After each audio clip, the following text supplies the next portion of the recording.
What's up, everyone, and welcome into the Buffalo Sports Collective. It is Wednesday, November 27th, 2024. As always, I am PK alongside my co-host Phil. Episode 314. It is Turkey Week. It is our final show of the offseason. It is our final Wednesday show. Phil is living it up in the Blue Room. If you're not on YouTube, go watch it there. He's living it up. He looks like he's underwater almost. It's a good look. I appreciate the look there, Phil.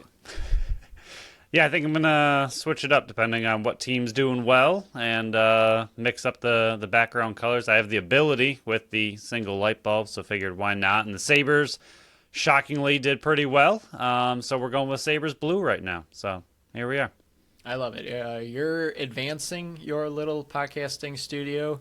I'm less and less. I've been over at our new house every day. Today is my first day off because of this recording, but I'll be back there as people are listening to this. I'm probably working on the house. It's been nonstop. 2 carpets are out. Just a lot of work. My back hurts. But yeah, we got a lot of stuff to go through on this intro. Like we said, this is our final Wednesday show. That means the offseason is over.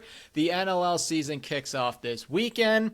We will be kicking off our 2 shows a week starting next Friday. So not this coming up Friday, like 2 days from now. The following Friday, we're taking a mini vacation, getting ourselves ready because obviously the Bandits are on bye. Might as well go on a little bit of a bye on hiatus ourselves. It is a long weekend for us because it is Thanksgiving weekend.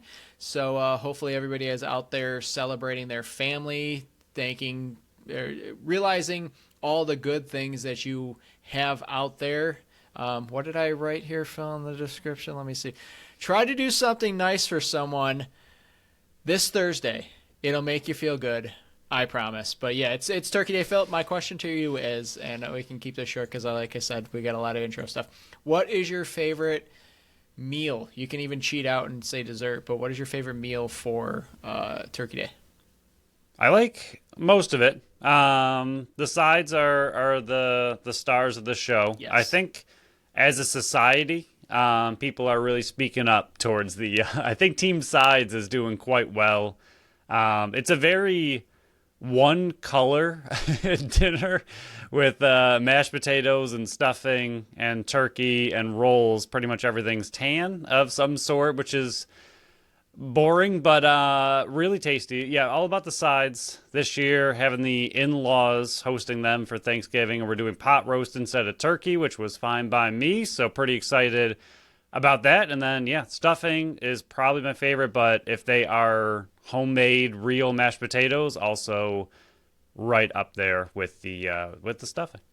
I agree with you. Stuffing is my number 1. I think it's the top tier. But right below that, if you get really good mashed potatoes, nice and fluffy, but mixed in with a lot of butter, which probably isn't good for my health. All right. But I love it. It's like the and then you just drizzle some gravy over top of it. Whew, mwah, chef's kiss. And I can't do anything. Phil was witness to me trying to make instant mashed potatoes. Can't do it. I will not be. I'll do the cleaning. I'll do the setting of the table. You do not want me in the kitchen whatsoever. But it is giving season, and Ian McKay did tweet out on X. I hate that kind of thing. He X'd it or whatever it is on Twitter now. But it is out on X right now. You can go check out his X account, or we did retweet it. But his stepfather currently is diagnosed with stage 4 pancreatic cancer. They set up a GoFundMe to help cover the medical bills and the medical treatment that is needed up in Canada that Canada's healthcare does not cover. So it is the giving season. If you're able to give whatsoever, go check out his X account. He has the link up there, and I know a bunch of other people have tweeted it out. So if you can't find his, it's on ours as well. But it is giving season, so we wanted to make sure that was set on the show. But back to the intros as well. Like we said, we're not going to be airing our first in-season show. That's what we call it, right? In-season show on Monday. But our first official in-season show will be next Friday. We'll be talking nonstop Buffalo Bandits because that is going to be the preview show. On that show, we're going to be doing the milestone minute. We're bringing that back. We're going to be doing the pick'ems, the predictions. We're going to go over everything that has to do with the Rochester Nighthawks in their Game 2, Buffalo Bandits Game 1. But we'll go over the regular season schedule once again for us. Every Sunday, we're going to be announcing the Buffalo Bandits MVP for the BSC. Mondays are the regular scheduled shows, a reaction show to what just happened with the Buffalo Bandits. Tuesday, Phil's article is going to be dropping Wednesday. So as you're listening right now, Pat is the defending champion of the NLL Pick'ems. That will be out again this week. You can play along with us and keep track at home. Thursday are my NLL Power Rankings. They're coming out. You can check for the first Week 1 Power Rankings coming out tomorrow, Thursday. And then Friday is our preview shows. Unless the Buffalo Bandits play a Friday game, then your preview show will be out on Thursday. I think that's pretty much it for the schedule, Phil. Is there any particular day that you're super excited for? Because I know we've been used to just one show a week, but we're extending, and we already went over this early in November, but even more content this coming year. Yeah, after we were going over the schedule, I realized that I probably have a preseason article to get going, so I'm going to have to work on that this weekend for the first article of the year, get that out before the season starts, and give my overall predictions and thoughts on this year's roster. So kind of forgot that was here and coming up, and I got to get moving on that. But as far as excited for, I do always like our reaction to the games. I think that's probably the most entertaining part of what we do, breaking it down, going over everything that we saw, witnessed. It's fun to react to the game, and previews are a good time. I think it really does get you prepared for what you're about to see and makes the game more enjoyable, knowing the players of the other teams and knowing, what we got thoughts on for that game, who to look out for on both sides and everything. But I think the reaction to the actual game is it's where it's at. I agree. That's my favorite part of the in-season stuff, but I do want to say I want to get even with producer Pat this year. That's fair. In the NLL Pick'ems. He hasn't released his picks yet for Week 1, which everybody else will know before we do. I'm still waiting for him to answer his phone, producer Pat. What are you doing out there? But I think what everybody already knows, well, like before we dive into that game, just because we will not have a show on Monday doesn't mean that this stuff's going to be stopping. As you just heard, Phil's going to have an article coming out. I'm going to have my power rankings out on Thursday. You'll actually get 2 articles from me before you hear us talk once again. It'll be Week 1 and Week 2 power rankings, so check for those. You'll have Week 1 and 2 NLL Pick'ems out there, so just because you might not be hearing our voice until next week Friday doesn't mean we're going away. But if you've been on the socials or anywhere out on the socials, all 5 of them I think it is, you'll see that our Bandits Fantasy BSC game is officially out there. We posted in all the Facebook groups, whether they've approved them yet or not. The rules, the scoring, the player tiers are all pinned to our socials, so they're the first thing that you see when you pop on to X, to Facebook, to Instagram, whatever it might be. That's the first thing you see. We already went over the rules, but I will go over them again because everything is finalized. You're going to select 1 player per tier. Don't be mix-matching. Don't try to grab Dane Smith and Josh Byrne in the same tier. Not going to happen. I'm not going to allow it. At the end, you'll have 6 total players forming your team.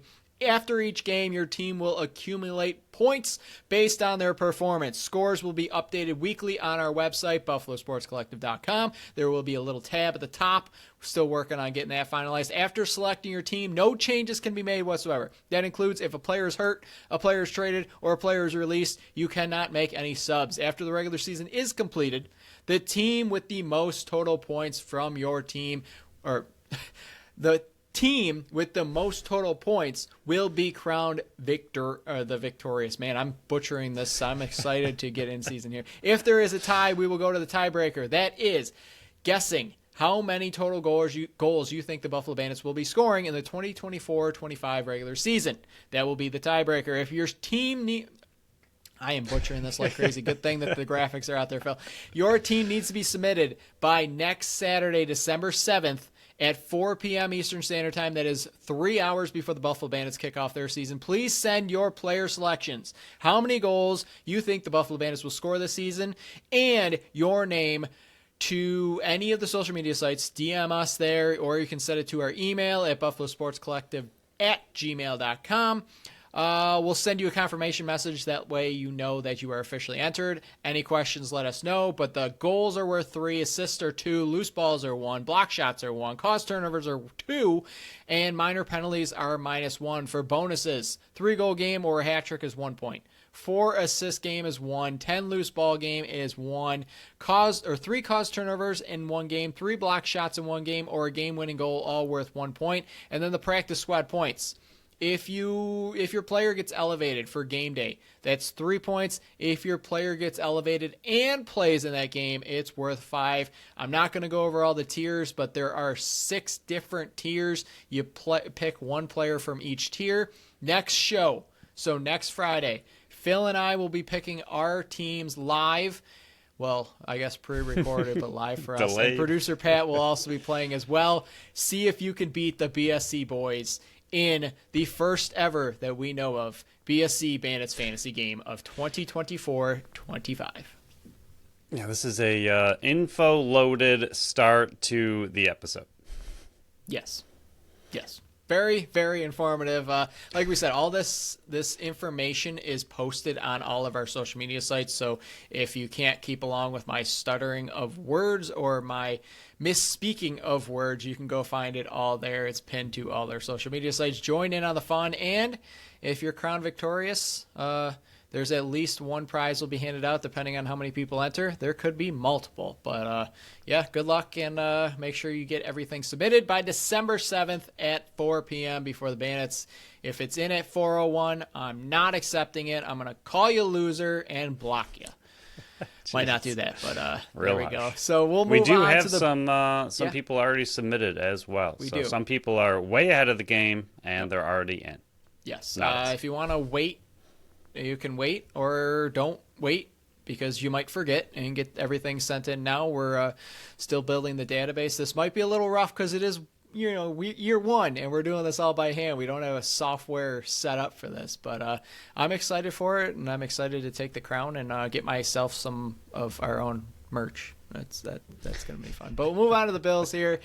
They were on bye this week. They didn't get a ton of help in the standings, but we figured, there's no game to react to. So let's go over the standings real quick. Kansas City's in first, Buffalo's in second, Pittsburgh's third, Houston's fourth, Baltimore's fifth, Chargers are sixth, and Denver is seventh. So if the playoffs started right this second, Buffalo would be hosting Denver, and I would be pooping my pants because Denver's defense is really, really legit. But, there's a massive bye week coming up in Week 14. Everybody else besides that has had their byes. There's a handful of teams in here, let's see. Houston's got their bye, Baltimore's got their bye, Denver's got their bye, and Indy's got their bye. All the teams that are still within reach of the playoffs.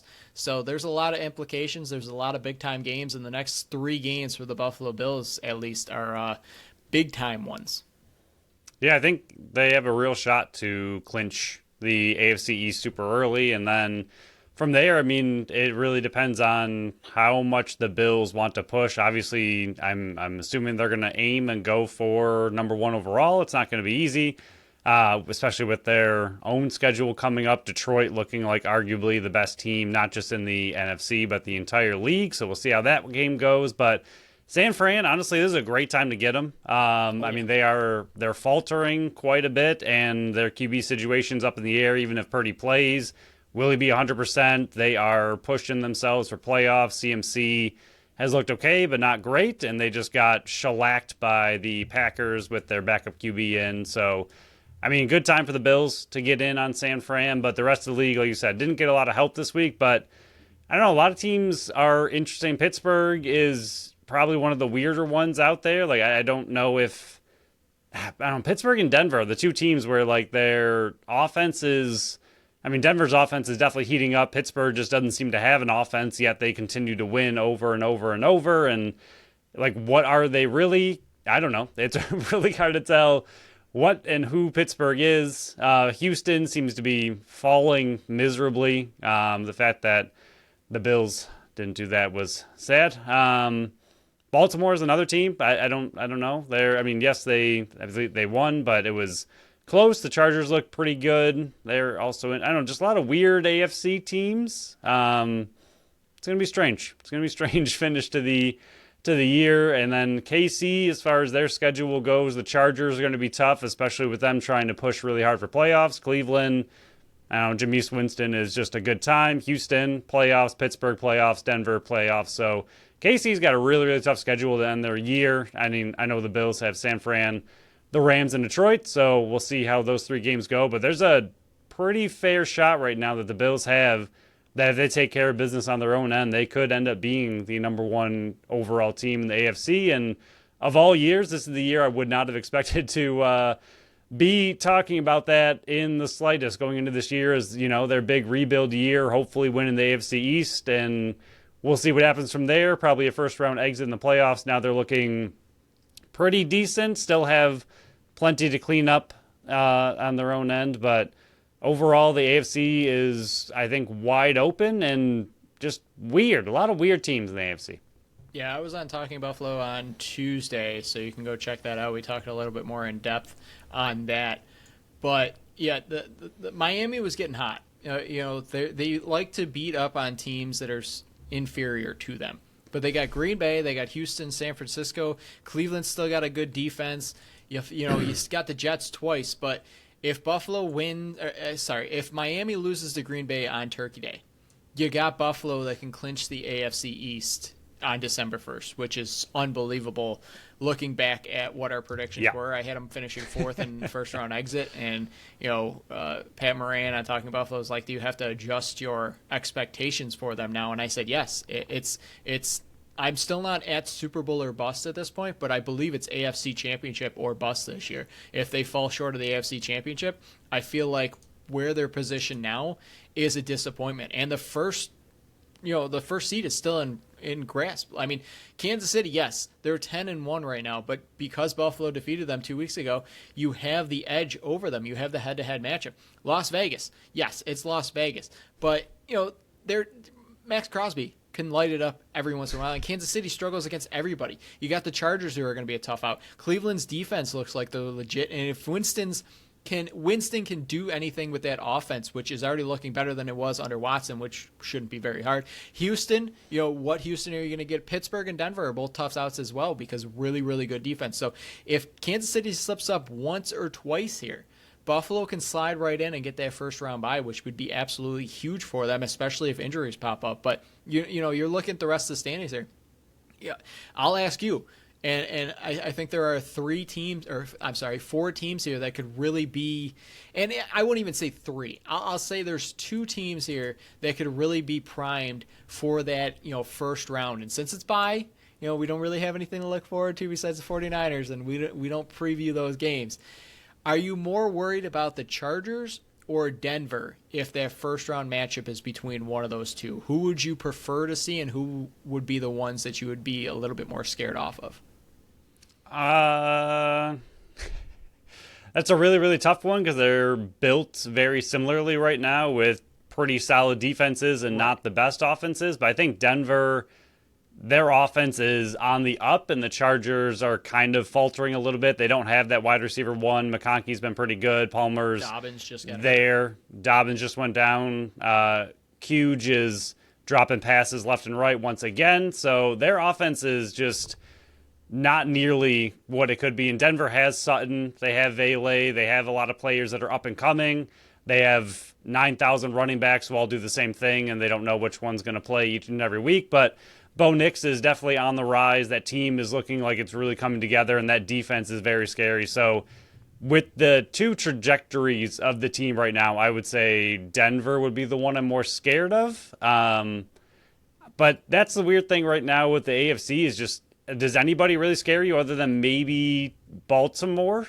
And even them, they're hit or miss. But I think they're scary with their run game and Lamar, and how the Bills aren't the best with either of those. But outside of that, there's just no team to me in the AFC that's miles ahead of somebody else or just really dominating across the board. Like, I think of all years, again, it's weird to say, but this could be the year to go for the championship. I mean, obviously every single year is, but there's really, to me, just other than maybe Baltimore, who's, 8-4, I don't think there's really a powerhouse team right now in the AFC. I think they're all pretty much at the same tier, whereas the NFC has, the Detroit monster, which looks terrifying, and then they got Green Bay, who looks pretty good, and the Eagles are decent as well. So, I mean, I feel like the NFC just has more powerhouse teams right now than the AFC does, and it could be the year where it's kind of wide open. Yeah, I agree. I think it would be Denver, the one that between those two that I wouldn't want to really face, especially the defense. Bo Nix is heating up. They got some nice weapons in the wide receiver game. They don't have a running game whatsoever, so maybe I should prefer Denver over the Chargers because if Dobbins is healthy and, you got Gus Edwards mixed in as well, who knows. But Herbert, I think, can light it up. I think Herbert is bigger wild card than Bo Nix. Because as high as I am on Bo Nix, I think Herbert currently where their careers are at, which makes sense because Bo Nix is a rookie, I think Justin Herbert can go out and win you games more often than Bo Nix can. So I think I would rather face the Chargers right now. And, Chargers got Atlanta, Kansas City, Tampa Bay, Denver, New England, and Las Vegas, where Denver has Cleveland, a bye, Indy, Chargers, Cincy, and Kansas City. So it's right AFC there. Just like all the teams have gross finishes. Like they all have a few tough games to end their seasons. A lot of that one division, the KC, Chargers, Denver, just beating each other up, which is good for the Bills.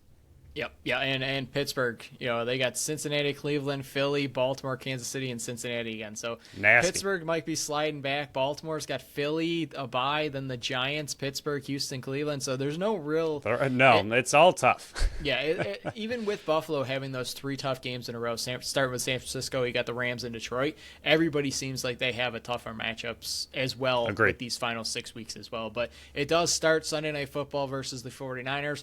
Will you get Purdy? Who knows? I'm a little nervous because I am in must-win territory in our fantasy league. I got a little bit more cushion, but you're right there as well, sitting at 500. I'm sitting at 5-7. We're both fighting for our lives over in fantasy all year long. It's not been a good year, but we're second and third in power points for, Phil. We're trying. We just can't win as hard as we can. It's been an ugly year. But what hasn't been ugly is the Buffalo Sabres recently. What a transition was that? We got 3 games to talk about, all victorious. West Coast trip, went 3-0. Wednesday versus the Kings, 1-0 victory. Zucker was the only goal scorer. UPL shut out 23 of 23 saves. Shots were 23-19 in favor of the Kings. Friday versus the Ducks, 3-2 victory. Tuck, Zucker, and Kulik wins it in overtime. UPL 22 of 24 saves. Shots were 32-24 in favor of the Sabres. They outshot a team. And then Saturday versus the Sharks, 4-2. Krebs, Cousins, Tuck was his short-handed goal, and then Dahlin puts it in the empty net. Reimer started this one, first one for the Sabres' career. 31 of 33 saves. Shots were 33-31 in favor of the Sharks. Yeah, this was... Most of the games were gross. I thought they were as gross as the AFC currently is on the schedule. That first game, the Kings, that was just, it was gross. Thank goodness UPL was in net and made all those saves. I don't know if they necessarily deserve to lose, but I don't know if they deserve to win that game either. But that's kind of how the West Coast trips usually are. They're grinded out, physical games that don't really have a lot of high-flying offense, and it's just kind of a little bit gross. Same with the Ducks game. It was same down 2-0 early, came back, fought back, and won, which was huge, and it was really good to see them not give up in a game like that on the West Coast, playing in a tough environment. The Ducks are a decent team. Love their jerseys this year. They look amazing. And UPL, again, another really good game. Like you said, finally outshot a team, but that was a good come-from-behind, didn't-give-up win. This team that was doing really well in the first period, was doing really well, coming out really, really hot, has kind of faltered a little bit in that aspect, which is a bummer. But Sharks, the Sabres seem to have their number really, really well over, I don't know how many games it is now that they've beaten them in a row, but it's been a lot. That was a little bit better game. And Reimer, did exactly what he needed to do. And I don't think he was amazing by any means. He made 31 or 33 saves, look pretty good. He looks like a aging veteran goalie who's stepping in to do what he can and keep your team in it. And that's exactly what he did. And he did it enough to get them the win. I don't think he looks amazing. Like if UPL went down, I think Levi would have to step into that role. He is not your answer by any means. So it's good that they have Levi in the system because he's not a goalie that's going to be able to come in and string you a ton of wins together. But in these games where they want to give UPL a break, I think he is exactly what the Sabres need. Out of these 3 games, I thought Zucker looked really good in that role. They keep switching up that top line a little bit, and every single player keeps stepping into it and stepping up. McLeod still looks really, really good. Kulik looked pretty fancy. And then even Quinn, I thought, looked pretty solid. He had a lot of good moments in this West Coast trip that we haven't really seen much from him at all, but it looked like he finally had some flashes of the Quinn that we saw toward the end of the year last year when he was healthy, where he's making more plays. He seems a little bit more confident. He has some good shots on net. So hopefully that is a positive step for him because he needs to get going on this team. Yeah, this was a West Coast trip where we said on the last show, go out and get 6 points. And they did just that, and they did that without Tage Thompson, which I think is absolutely massive. Yeah, it's massive. 2 of the 3 games, you battled back from being down 2-1. You were down 2-1 in the third. You were down 2-0 early in that one as well. So this was a gutsy performance. They're 7-2 in their last 9 games. This is the type of stretch that we were hoping and begging for them for the last how many years now, Phil? Like, once you lose one game, stop it at 1. You lost 5-2 versus the Flyers. It was an ugly, ugly game. You go to the West Coast trip, you win 3 games. It doesn't matter what it looks like. They don't ask how you won them. They ask how many. And that's massive. And especially it's massive around Thanksgiving. You're still in the playoff race. Not only are you in a playoff race, you're in the 3rd spot in the Eastern Conference, in your division, I should say. That's massive. Like, how many times have we said, okay, you know, they're only 4 points out, but you got to jump 7 teams to do it. Right. Like that's the key here. Is I think it was WGR, and I said it on Talking Buffalo the other day. I think it was December 22nd of last year. They were 7 points out of a playoff spot. Guess how many points they were out of a playoff spot completely at season's end? It was only like a couple, right? It was 7. Yeah, they made up no ground from the end of December all the way through. Like that's what's key here is they've been out of it how many years now before Thanksgiving, before the calendar flips over to December. Like, that's what's massive on this one. The goalies were unbelievable in this one. 76 of 80 saves, 950 save percentage, and a 1.33 goals against in this series. This is the type of tandem that we were hoping that we would see at the early part of the season. When I was all off season, everybody else was saying it's going to be UPL and Levi. It's going to be UPL and Levi. I was saying that doesn't seem like a smart idea. It needs to be UPL, a backup goaltender, veteran backup goaltender, and get Levi the starts in Rochester. We were saying that nonstop. We were maybe one of the few ones that were actually clamoring for that. And yes, I understand why it didn't happen to start the season, because Gibson went down in Anaheim and Reimer got claimed off waivers there. If Gibson doesn't go down, I think that was the Sabres plan to begin with all along. And you hit the nail on the head a couple shows ago. Levi is a very, very promising young goaltender, and that is no shot whatsoever at his performances. But he's not a goaltender at the point of his career that can come in on 10 to 12 days rest and give you a good performance. That's why you need a veteran piece back there like a Reimer, who's not going to be there to play 3-4 games if UPL gets hurt. You said it perfectly. If UPL goes down, they're calling up Levi, and Reimer's in that same role. Levi is your quote-unquote backup goaltender, but he's down in Rochester. If there's back-to-backs, in Buffalo and Rochester is home, maybe you'll see Levi get called up and Reimer will be the backup in that one, and UPL will get the healthy scratch. That's the type of performances that we were calling for, and the strategy that we were calling for all off season. You're finally getting it because Reimer's back, because Gibson is healthy with the Ducks. This was just a gutsy West Coast wins that you absolutely needed. Stringing wins together. I think this is their third 3-game winning streak this year where they had 2 all last year and they didn't get their first one until March of last year, where you kept counting like, okay, they're at 2. This is what you need. You need to go on these streaks where you're winning 3, lose 1, win 2, lose 1, win 4, lose 1. You can't be doing 2 losses, 2 wins, 1 win, 1 loss, so on and so forth. It needs to be stringing these together. And Phil, also, power play ain't looking too bad there, man. My bold prediction might be sliding back up.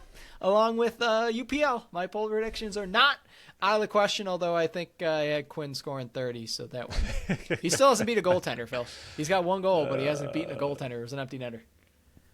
Man, like it's one of those things again, and this is what, sadly, the Sabres and Adams are banking on every single year for the last couple of years is, this talent's going to step up and they're going to be amazing, and they're not. I mean, yes, you're winning right now, so Quinn isn't necessarily needed, and this time they brought in pieces that have been huge so far for this team. Zucker's been doing great. McLeod's been doing great. I think they both kind of already exceeded expectations for this early in the season for what you expected to get from them. So those additions have been absolutely massive. Adams deserves a lot of credit for those pieces that he brought in. Even, I don't love giving him credit, but Krebs is doing what he's supposed to do on the line that he's on. He is playing really well, doing in his role that he is expected to be in. He is doing a good job. So kudos to him as well. And then the penalty kill is doing amazing as well. So right now, on these last few games that they've been doing quite well as a team, you see the special teams is pretty much been the difference, where their power play is finally clicking and their penalty kill is clicking really, really well. So amazing. And what a brilliant thing to think of, that if your power play and penalty kill do well, the team seems to win more games. It's big thinking over there with the Buffalo Sabres. They couldn't realize that all of last season, that seems to be a key to victories, and they didn't realize it early in the year. But they're putting it together, and that's one of the things about this season that we talked a lot about, is that it's a new system. It's going to take a while to buy into it, to get into it. And, I mean, the fact that they're winning as many as they are this early in the season, I think, is a really positive step for the rest of the season, because in theory, this team should continue to progress and get better as the season goes on, as they learn more about the system, as they buy more into it, and just get used to playing Lindy Ruff style of hockey. So doing this well early on, being above 500 this early on, in theory, should be very promising for what the second half should bring. But we've been bitten 13 straight years, so we'll see if they can actually turn it around.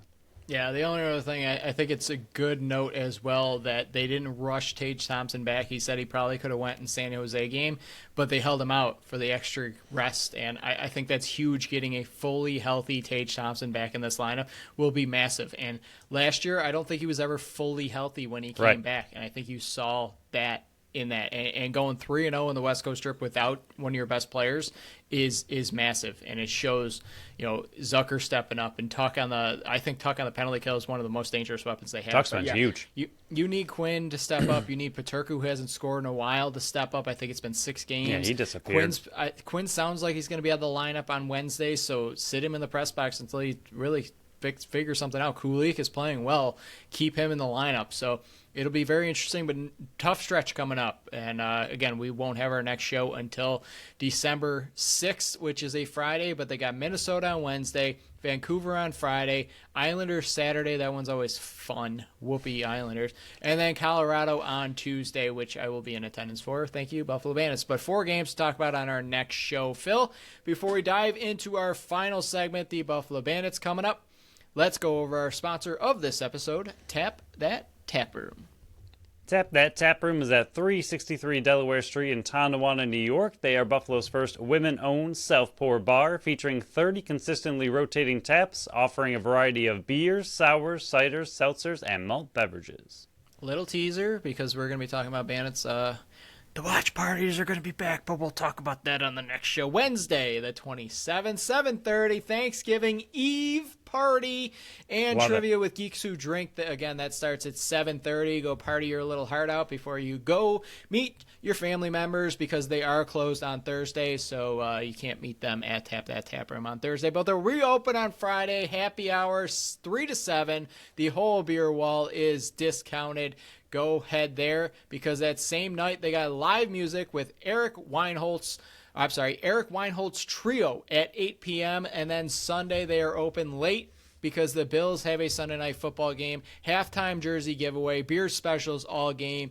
Go out there, celebrate a Buffalo Bills victory late into the night at That Tap Room. For any other posted event, check out their Facebook page. And to find out what's on tap and what's on deck for this coming weekend, go to tapthattaproom.com. Phil, big news broke that we have not been able to discuss yet because we recorded on Monday because stupid me closed on a house in the worst possible time with the NLL season starting up. But your thoughts on the NLL Plus?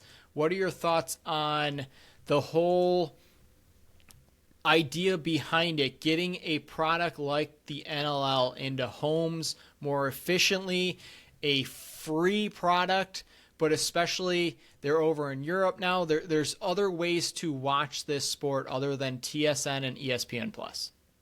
I think it's huge. Yes. I mean, how many times have we pushed for even local TV channels to cover and have the games live, or just in general have the ability to watch it? I mean, a lot of people don't have ESPN Plus, right? It's expensive and it keeps going up. It's not something that is cheap to have for Bandit season, and I think it is tough to watch the away games if you don't want to have ESPN Plus. There's almost no way to really do it unless the local channels are broadcasting it, which I think was the first time last year that pretty much most of the Bandit season was covered. Not all of it, but a lot of it was locally, which was fantastic. But this is just another step in the right direction of that, getting the games into many, many homes. And for free is huge. I mean, to come out with something like this, I think it is great to have it free, not just so anybody can have it, but it's also it's nice for the fans, because it's not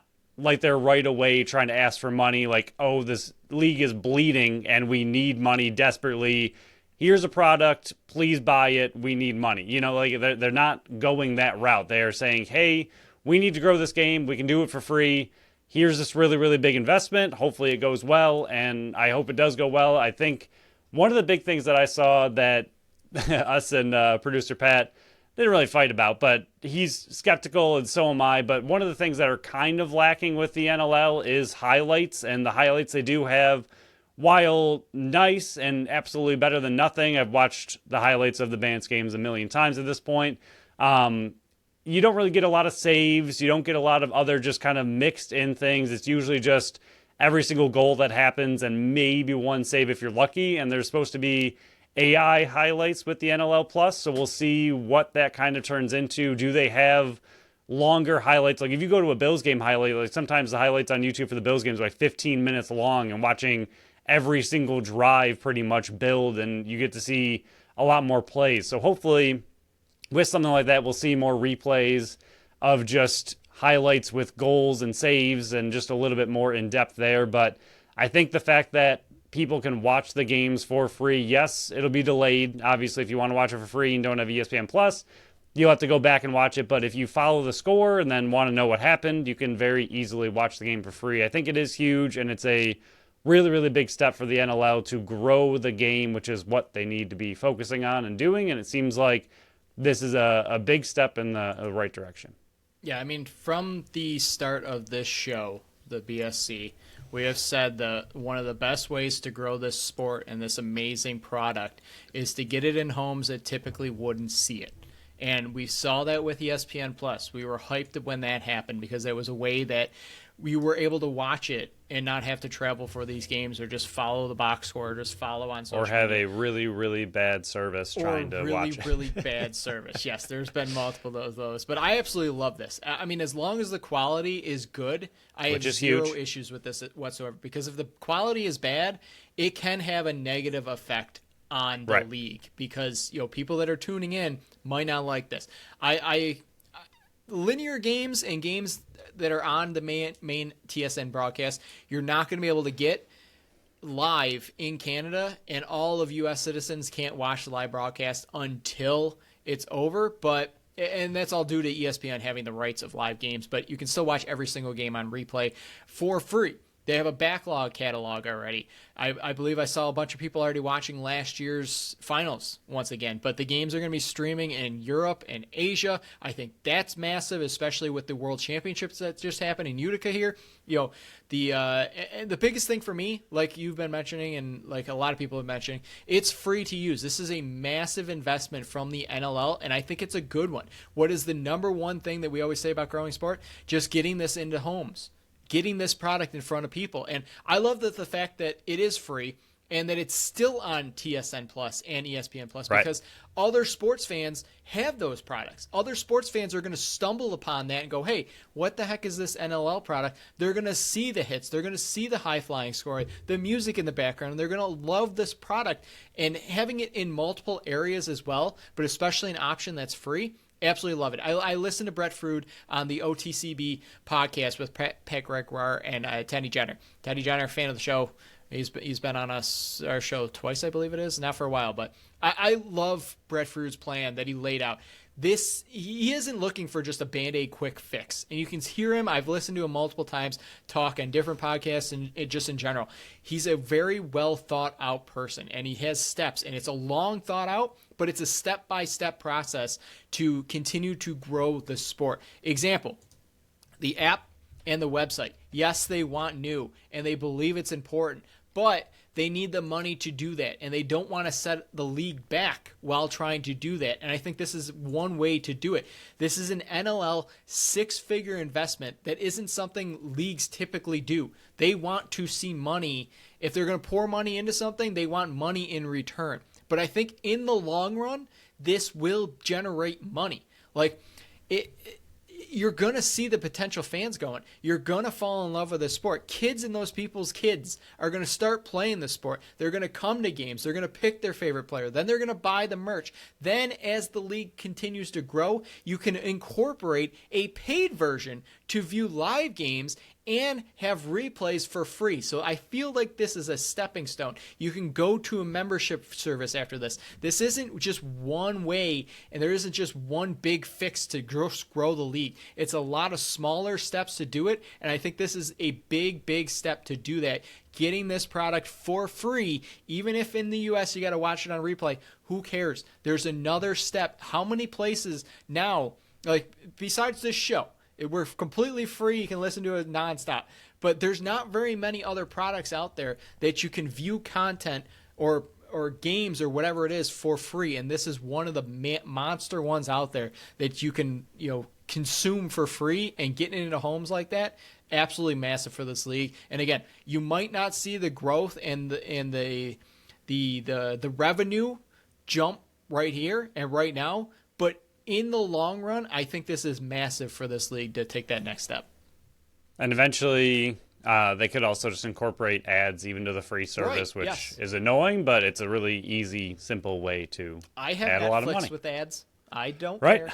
There it is. And this is one of the big things with the NHL that I absolutely hate. I understand they play a lot of games, so it's tough, but even MLB, there's just not a lot of free ways to watch the Buffalo Sabres unless they're playing national. You can't really watch them for free anywhere. You have to get MSG Plus or have cable in order to watch the Buffalo Sabres. Even I have ESPN Plus, and they're like, oh, they're playing on ESPN Plus, and every single time I go to it, it's blacked out for whatever reason. You can never watch this dang team do anything. But the NHL and the MLB are the two ones that, they're on all the time. I get that they have a lot more games than the NFL, but I just saw a breakdown recently of how much money each league makes based off of ticket sales, based off of merch, based off of TV ads and all that stuff. And the NHL, it was their third or fourth way they make money is through TV ads, because nobody can watch the games unless they're the few nationally televised games. There's no easy way to get access to the NHL, and it's the same with the MLB. You have to have cable and the Yes Network in order to watch the Yankees consistently. Again, they play a lot of games. I understand they can't be national, but there's just no simple, easy way to watch those games. And if the NLL is giving that to fans for free, even if it's delayed, I think it's a huge step in the right direction. So that is a monster step, like you just said, in the right direction. But we'll move on here, the final segment within the segment. The Bandits' final roster has been released. Phil, we're going to go over each position and kind of dissect it a little bit. There's not a ton of surprises here. To me, there's maybe one or two that, were a bit of a head scratcher. Like, not really who was kept, it's more about where they were kept for me. But they started by releasing Christian Watts, Tage Katoni, Kellen Pulera, Corey Highfield, Emerson Clark went on the IR, Taylor Dooley, Evan Constantopoulos. I'm working on it, guys. I'm working on it. Evan C., our boy Evan C. Yeah, Trent Robertson and Clay Scanlon get put on the practice squad. So players on the practice squad with absolutely 0 games played in the NLL is a little bit frightening to me, especially with a team that has been known to have injuries in the past. You're going to have to rely on youth and newbies to step into a lineup like this. It's a little bit nerve-wracking, but we'll start with the forwards here. Righties. They went righty heavy here, Phil. I think this is the biggest talking point. We can kind of tie the two together. They went 5 righties, 2 lefties. Kyle Buchanan, Chase Frazier, Tehoka Nanticoke, Lucas Nielsen, and Dane Smith are the righties. You got Josh Byrne and Chris Cloutier as the lefty forwards. The biggest one that stands out to me here is Nielsen on the active roster. We listened to Dietrich in the offseason. I listened to and saw a bunch of people, and I'm right there with him. I think Nielsen is very raw. I love the potential that they have, and I understand he was the 7th overall pick in this draft, but I thought he was 100% pegged for the practice squad. Let him cook there. I think we said in the last show with the preseason game, let him cook like Evan C. has been cooking on the practice squad. You don't need him right now with 4 righty forwards. This one is just a bit confusing why he's on the 21-man roster. No shot at him whatsoever. It's just it's a bit weird they went 5 righty forwards when you do have a guy like Clay Scanlon on the practice squad. That was the one area where I thought you could have flipped it, but I also thought Corey Highfield was destined. I mean, you listened to the show last week, you thought Corey Highfield was going to be that 3rd forward, and I really did as well. But I think the Nielsen and the Clay Scanlon, for the ones that actually made the team, that was the biggest head scratcher for me of who made the team and where. Yeah, I really thought for the lefty depth that they would have gone with the rotation of McKay, Woody, and Highfield, just kind of throughout the game rotating who wants to play forward. Whatever's going on in the game would kind of dictate that. If they need a little extra offense, maybe McKay. If they need a little extra defense, maybe Woody or Highfield can go up there so McKay can be sent back. But I really thought that was going to be essentially their plan for the 3rd lefty forward, would just be those 3 transition lefties and adding a little bit of depth. I am kind of shocked that they got rid of Highfield because of their lack of depth on the left side. I think that is interesting and scary, like you said. I mean, having 2 lefty forwards on the active roster, I mean, how often can this change before the 7th? And how, can they just send Nielsen right back to the practice squad and activate Scanlon game of? Probably.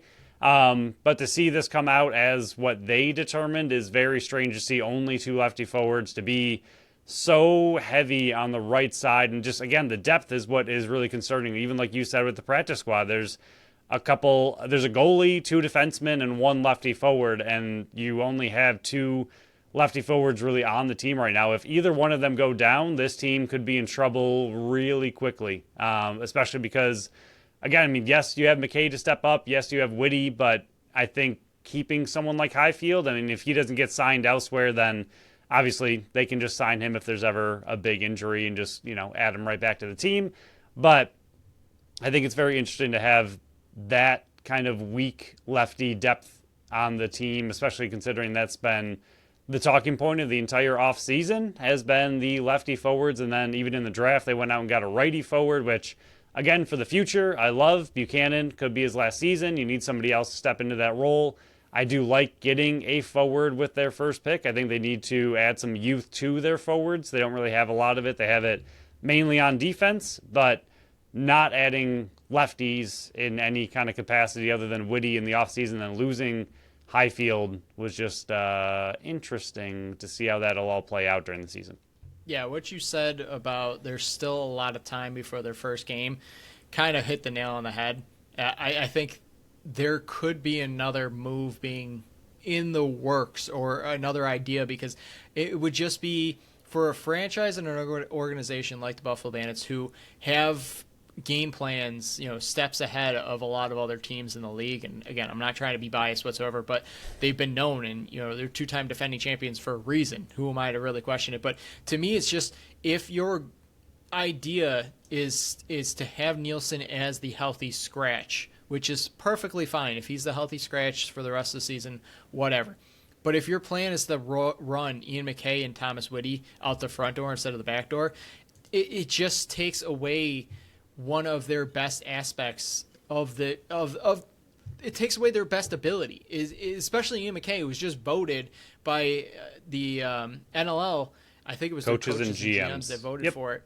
#1 transition player. If you're just running him out the front door to start the season, it just takes away such importance that he provides on the back end and in that transition game. Like that's less about who is that third lefty forward, like is it Scanlon and why isn't Highfield on the team whatsoever. It's more about what you're going to be negatively affecting in the transition and defense game with Ian McKay coming out the front door, because I believe that's going to be their plan to start the season unless something happens here, which I'm not the biggest fan of, because I liked McKay's ability in the transition game so much, and Thomas Whitty. And like I said, seeing Corey Highfield play the majority of the minutes on that lefty forward with Ian McKay up there, I really thought Highfield was going to win that job. So maybe it comes down to, down the line, maybe they release Nielsen, sign him to the practice squad, and then call up and remove the practice squad tag from Clay Scanlon. Maybe there's another move being made.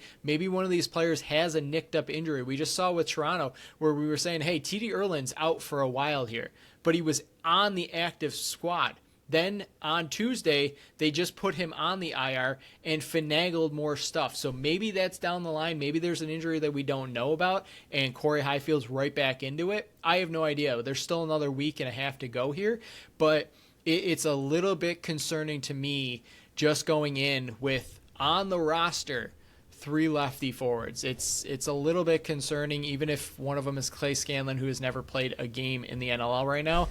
But I'm a little hesitant to start the NLL season on that lefty forward, and we were hesitant and a little bit worried about it all off season. But it'll be very interesting to see where they go with 9 days until 9-10 days before Bandits kick off the season. But transition, they kept 4.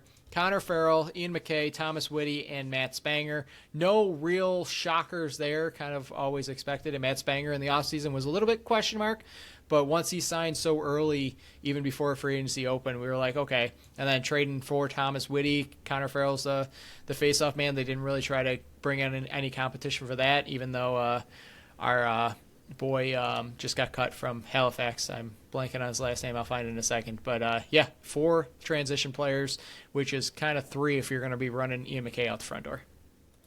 Yeah, that's the only other thing I could say about the lefty forwards is maybe they want McKay and possibly Whitty to play the similar role and do more of a Dane Smith double shift all the time, which is going to drain the heck out of them, especially toward the end of the season. But Dane Smith was, running out the front door, then would play a full shift on defense. Maybe they want McKay to do something similar, out the front door, then run back, play defense, or out the back door, run up, play offense for a full shift. He might just simply be double shifting a lot. And also the big thing with that is, how is that going to affect Byrne and Cloutier not having the Robinson lane clearer this season? Is that going to negatively impact them and their ability to put up numbers like they did last year? So forwards are going to be interesting, but back to transition, Spanger's been getting nothing but glowing reviews from the practice reports and the preseason of how strong he looks, how fast he looks, how great he looks again. So really, really good. I mean, it wasn't anything against him personally. It was what we saw in the little bit of time that we saw him last year. He looked like he had lost a step because of his injuries. So if they're saying that he's back to pre-injury Matt Spanger and the player that has been on this team for so long and was an impact transition player, if he's back to that player, then I'm happy to have him on the team. Really good to see. Whitty, I think he's going to be really interesting to see what he does this year as far as, again, back to that lefty forward kind of situation. What does he play? How much of a transition player is he? Ian McKay's amazing. He was, like you said, voted #1 transition player by GMs and coaches.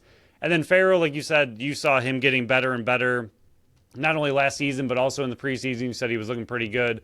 As far as faceoffs go, I love the guy, but I don't understand how a guy plays the lacrosse this long and just picks up a ball and just has no idea what to do with it. I don't know. I don't mentally get that aspect of it. So that's still strange to me. But if he's out there winning a lot of faceoffs, you and I don't really care about that as much. But if it's somehow even a small positive for this team, I will take it. I'm still in the camp of faceoffs don't matter until they do. I will never be changed about that, and there's numbers to back it up. But it's Reese Barnes that's still sitting out there, cut by Halifax. Just saying, we wanted him at draft time, but yeah, he's free. Yeah, the only other thing I understand a lot of people were saying, and it's Steve Dietrich in a lot of the interviews, and I think Johnny Sparrows might have added to it as well. They wanted to be faster on the lefty forward mark. You only have 2. So how much faster can you really be? But, I will. It's going to be interesting to see. Josh Byrne had his best season last year, MVP-type season, with Brandon Robinson there. And I understand he's out the door. I'm not trying to say anything about that. But you need a lane setter over there. Is that going to be Chris Cloutier? If it is, that means you're negatively affecting his ability to put the ball in the back of the net and set other guys up. So it's lefty forward. Went into the offseason as a spot to watch. It's going to continue to do that, especially if it's negatively affecting the transition game as well, which we just went over. But defense right now, no real big shockers here either. Zach Belter, you got Paul Dawson, which Zach Belter, they got to change his first name on the NLL website, and Bandits have to as well because it's listed as an H there. It is a K, Zach K. Belter. Paul Dawson. You got Sam LaRue, Justin Martin, Steve Priolo, Dylan Robinson, Nick Weiss, and Cam Wires. The only biggest knock here, really, like looking at this right now, if you went in this game 1 with the 21-man roster that you currently do, I think it's Nielsen and I think it's Sam LaRue as your 2 healthy scratches. I still don't understand the love and the fascination that the Buffalo Bandits do on Sam LaRue. I understand, and he's been on the show. This is not a shot at him whatsoever. The way that he's playing and the way that they're playing him is a big question mark to me, especially with the amount of time and investment they've put in him. Just pushing him back to a defensive position is a bit head-scratching, especially based on what I've seen. If you want to put him more in a transition role, I can get that because he does have goal-scoring techniques and abilities. It's beyond that, this defense is absolutely loaded. And Sam LaRue is another righty as well. Yeah. So Yep. a lot of righties. But yeah, outside of that, like you said, defense is stacked this year. I'm very excited to see this defense and the practice squad with Dooley and Robertson. I think it'll be really great to see those two and see how they develop down there. But Belter, 2nd year. Wires, 2nd year. Weiss, just a monster. Robinson, 3rd year. Priolo signed that big contract. He's also a beast. Martin, and then the biggest thing I think with this whole defense is Dawson for a full year. Yes. What does he really do this offseason? We saw the big, massive impact that he made. And I know I will continue to make fun of you and I when he was brought in. We thought it was more of a depth role, a veteran piece that really wasn't going to change this team, wasn't the impact defensive player that we thought the Bandits needed to push them over the top. And that's why we are behind microphones and not in the front office, because he did exactly. Every once in a while. It doesn't happen very often. That's true. But he was a massive revelation for this defense. Did not see his wisdom just really transforming the entire defense, and his connection with Vince is huge. So it'll be really interesting to see what this defense looks like with a full year of Paul Dawson, plus the offseason and how much he just meant to this team and this defense.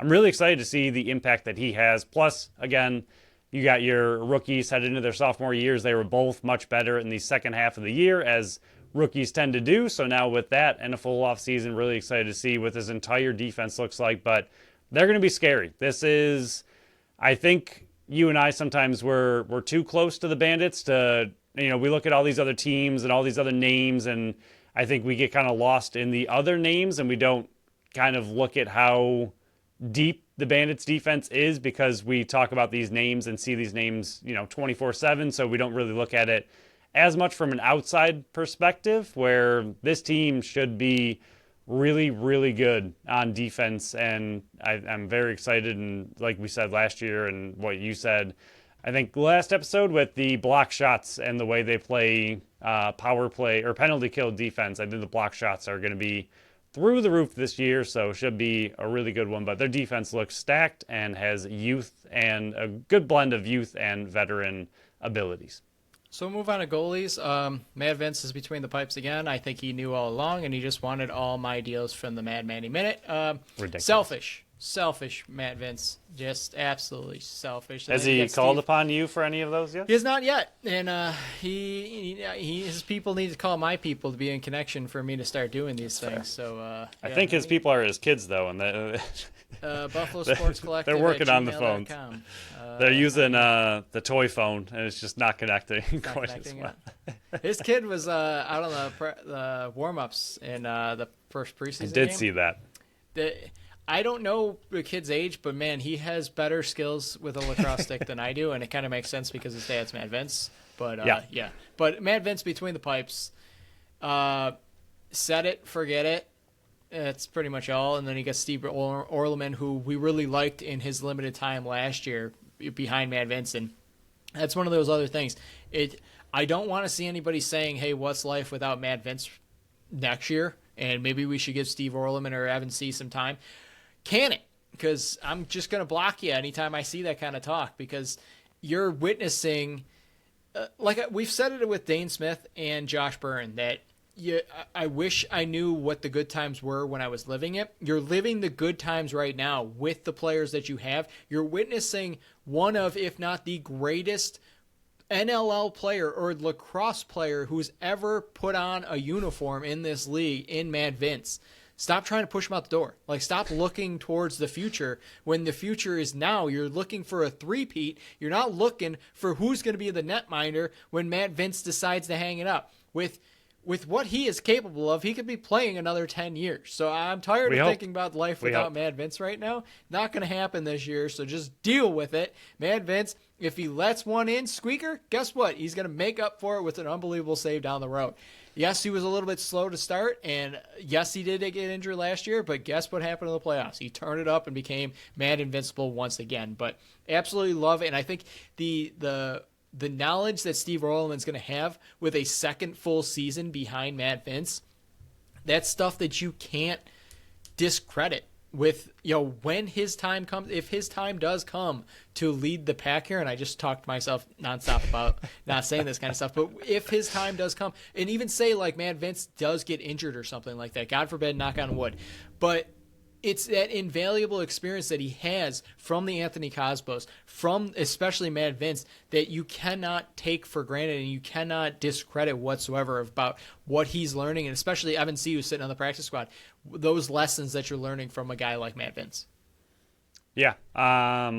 We talked about it in my bold prediction. I think he has a shot to be the goalie of the year once again. Yep. His numbers since Dawson came on, all the way through playoffs, his numbers were off the charts and even better than Rose, who had a mind-blowing season. And Matt Vince's numbers were even better than that since Dawson came on. So we'll see. Like you said, I think the concerns about a slow start, again, are fair because I don't think he played in the summer again, which we don't want him to. My goodness, stay healthy and fresh. We'd rather have a slow start and a strong finish like last year. Just keep doing that for 6 more years. That would be fantastic. But yeah, like you said, while he's here, it's set it and forget it. He is the greatest goalie to ever play in the NLL, and he continues to prove it over and over and over. And if you've seen his numbers throughout his career, he somehow continues to get better as every single year passes. So yes, when he lets one in over his, left shoulder, yes, I believe, yep. Which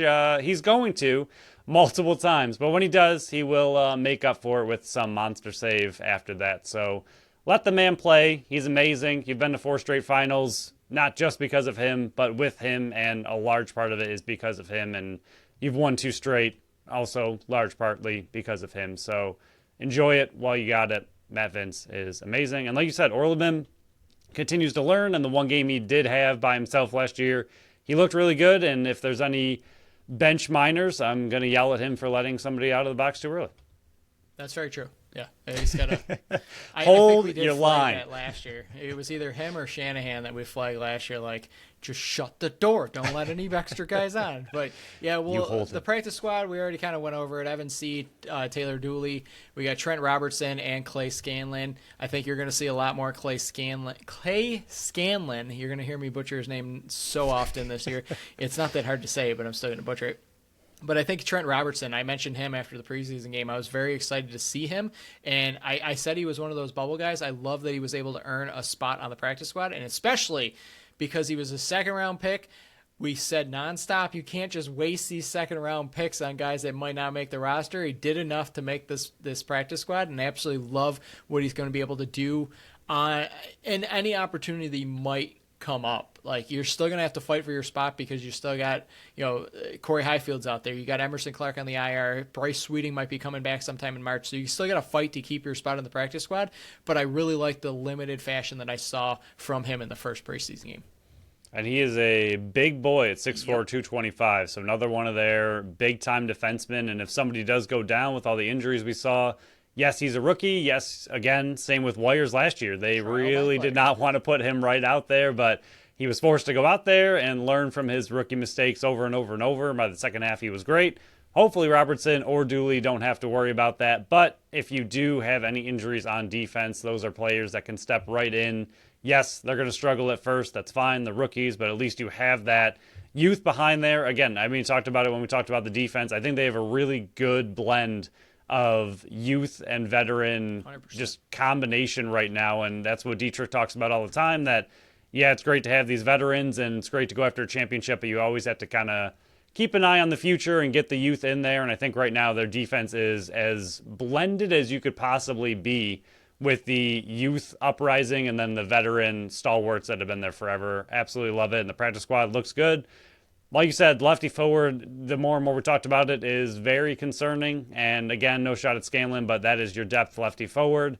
You only have 2 instead of 3. It looks scary, but their game isn't this weekend. They don't play for another week after that. So we'll see if there's any more moves before the season starts or what their actual opening night roster looks like against Rochester. We'll see kind of what they end up rolling with, and it'll be really interesting to see how that first game goes. If this is what they roll out, how often is McKay on forward or Whitty or whatever they end up trying to do? Maybe they do just constantly roll out 2 and 3 and just roll the righty forwards in a rotation and just kind of throw Byrne and Kluche out there all the time with just a little bit of a break. So it'll be interesting. I think overall, like you said, not too many surprises. I think Highfield would be the big surprise of the cuts that were made, but other than that, nothing too shocking, but looks like overall a pretty good team. Yeah, if I wasn't at that first preseason game, I don't think they would have been surprised by much, but, I was fooled. You fooled me. You made me look like a fool. But the Buffalo Bandits are not up this weekend, but there are 5 games on the first weekend of the NLL season. Toronto is in Ottawa. Ottawa is back in the league, transferring over from New York Friday at 7 p.m. Vancouver and Colorado. This was my toughest game to pick between the two. I think you and I disagree on this one. Friday at 9:30. Saturday, you got 2 games at 7 p.m. Vegas in Rochester and Saskatchewan in Albany. And then Sunday, yes, 3 straight days of NLL action. Philly is in San Diego at 6 p.m. Phil, 3 full days. NLL is back. Are you excited? I am. I am happy the Bandits aren't playing Thanksgiving weekend, especially happy it's not home because that would have been really rough, but we would have made it work. But happy that they are on the bye week 1. We can just get to sit back, enjoy other people playing and watch their games and not have any pressure or anything like that. And then we can actually kick the season off the week after. But really excited that it's back and shocked that it's back, if we're being honest. The off season went very quickly, and your Bandits are still champions for another season. So enjoy that while you can. So that wraps up our final off-season show, our final Wednesday show until next June. Remember, the Bandits Fantasy Game is out. By the time you're hearing us again, you'll have one more day to sign up. We got my power rankings are out on Thursday. You'll get another dose in week 2 next Thursday. Phil's got an article coming out next week. We got NLL pick'ems on the Wednesdays moving forward. Got no show until next Friday, Phil. We're taking a bit of a week off, getting ourselves ready and tuned up for the NLL Buffalo Bandits season. I am excited. 2 shows a week starting next Friday. It's game time, Phil. It is absolutely game time. The title defense for the Buffalo Bandits for the three-peat starts the 7th. I was going to say this weekend, but I guess it technically the season kicks off, so in a way. Yeah, root for all the teams that you don't want to win. It's too early to really start picking who you want to win and who you want to lose. No idea. I learned that hard way last year. We both did with Albany. But, yeah, that will wrap up this show. We'll talk about a lot of stuff on the next episode. And, yeah, I don't really want to go through it because that list will go on forever. Happy Turkey Day to everybody out there. So thank you all for listening to another episode of the Buffalo Sports Collective. Follow us on Facebook, Instagram, Threads, and TikTok at Buffalo Sports Collective, and on X and Blue Sky at Buffalo Sports Co. Visit our website at buffalosportscollective.com. You can check out our store on our Linktree or on our socials by hitting the shop tab at the top of our website. Follow our channel wherever you listen to podcasts, and make sure you leave us a review on Apple and Spotify. Make sure you enter for the Bandits Fantasy Game. Until next time, bye-bye.